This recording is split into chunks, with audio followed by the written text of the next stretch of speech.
there's a cliche that says danger in the comfort zone.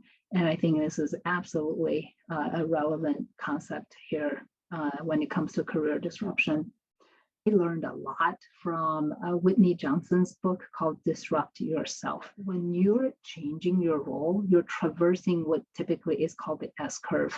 So in other words, you kind of start out with some kind of an optimism. You take a new job, you get a new opportunity, you get promoted, you join a new company, whatever the situation, you feel optimistic, that this is going to be great. And then once you get into the depth of the work, you realize this is hard. All things in life look simple until you get into it, and it is hard. And it's, moments that we have to embrace to say it's a struggle, therefore I am growing. And that kind of mindset allows us to kind of work our way through those challenging moments where we don't know what we're doing, we're not confident, and we're not sure we've made the right bet, and so on. If we're able to persist through that struggle, often, not always, often, we experience a very significant curve of upward growth where we're successful, we're able to drive impact, we make a difference.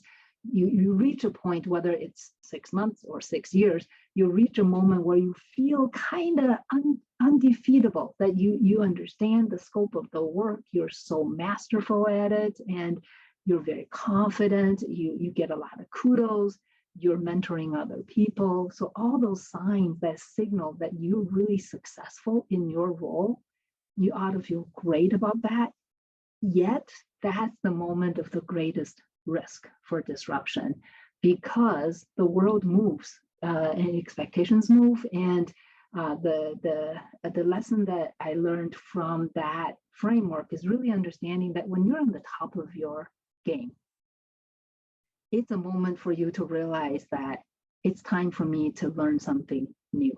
So her mantra is that rather than wait to be disrupted, professionals ought to think about how to disrupt ourselves. So in other words, find the next S curve to start pushing yourself to struggle again and to build more confidence and build more resilience, so that you can grow on the next S curve.